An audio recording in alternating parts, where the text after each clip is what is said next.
তুমি একটা জিনিস পারো না, এটা কারো বলার অধিকার নাই, এই জিনিসটা বুঝো। তোমার একজন টিচার তোমার কাছে বললো তুই তো কেমিস্ট্রি পারিস না, এই ছেলেটা তো এটা উইক, এই ছেলেটা তো ম্যাথে উইক।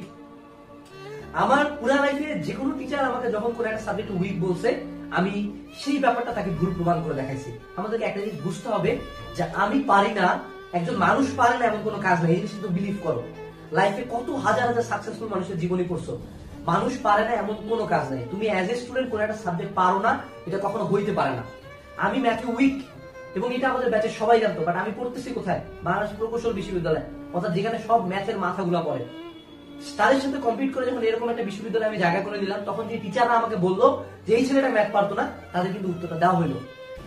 যখন আমাকে বায়োলজির কোনো একটা চ্যাপ্টার নিয়ে অপমান করা হয়েছিল, তখন আমি বায়োলজির ওই চ্যাপ্টার পড়ে আমার যে যারা ভালো স্টুডেন্ট আছে তাদেরকে কাটায় দেখাইতাম। যখন আমাকে টিচার বললো তুমি সমতাকরণ পারো না, আমি পুরো 48 ঘন্টা একটা পুরো খাতা জুড়ে সমতাকরণ করলাম।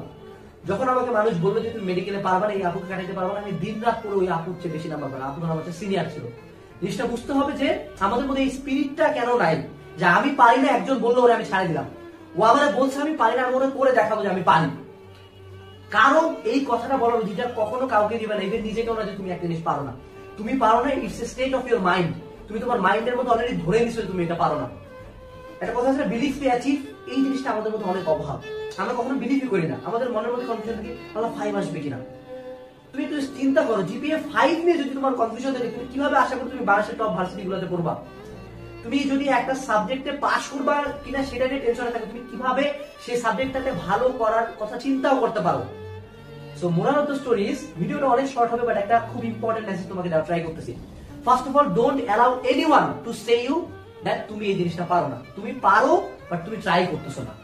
2 নাম্বার, কোন একটা জিনিস পারি না, এটা মাথার মধ্যে স্টেট অফ মাইন্ডে ধরে নেওয়া যাবে না যে আমি এটা পারি না। তুমি এটা জীবনও পারবা না যদি তুমি এটা বিলিভ করে ফেলো যে না আমি তো এটা উইক। তুমি উইক থাকতে পারো, এটা তোমার মনের মধ্যে থাকবে, বাট তুমি এত বেশি পরিশ্রম করবা কোন একটা সাবজেক্ট নিয়ে, যাতে আমি আজকে তোমাকে খোটা দিলে তুমি যাতে আমাকে উইথিন 2 to 3 মান্থস তুমি ওই সাবজেক্টটা বাকিদের চেয়ে ভালো হয়ে দেখাও। এই মেন্টালিটিটা গ্রো করো। মেন্টালিটিটা কেমন হবে? ও ভালো পারে, ও ভালো বুঝে, ও হয়তো বা চ্যাপ্টারটা 3 ঘন্টায় শেষ করবে, আমি কম বুঝি, আমার 7 ঘন্টা লাগবে না, আমি 7 দিন পড়বো। ও 3 সাথে 21 ঘন্টা পড়বো আমি ওই সাবজেক্ট, ওই চ্যাপ্টারটা, তারপরে ওকে আমি দেখাবো যে আমিও পারি। The thing that makes a difference, তুমি একটা জিনিস পারো নাকি পারো না, দ্যাটস এফোর্ট। তুমি বায়োলজি কম পারো, তুমি আমাকে উত্তর দাও, তুমি বায়োলজিটা কয়দিন শেষ করছো? তুমি ম্যাথ কম পারো, তুমি পার ডে কয় ঘন্টা ম্যাথ করো? তুমি কেমিস্ট্রি কম পারো, তুমি কয়টা কেমিস্ট্রি ইকুয়েশন করছো, কয়টা কেমিস্ট্রি রাইটার করছো, কয়টা জায়গায় অনলাইনে ভর্তি হয়েছো, কয়টা টিচারের ক্লাস করছো? তোমার এফোর্ট নাই, তুমি ধরে নিছো তুমি পারো না।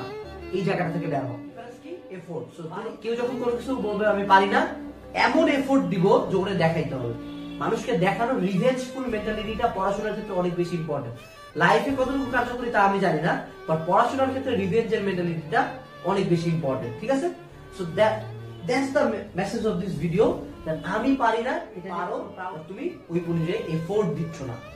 এফোর্ট দিয়ে দেখো, বায়োলজি 16 ঘন্টা পড়ে দেখো, পার ডে 15 ঘন্টা পড়ে দেখো না, তোমার ক্লাসের টপারটার কাছাকাছি যাইতে পারো কিনা, পড়ে দেখো, এফোর্ট দিয়ে দেখো, তারপরে আমার কাছে বলো।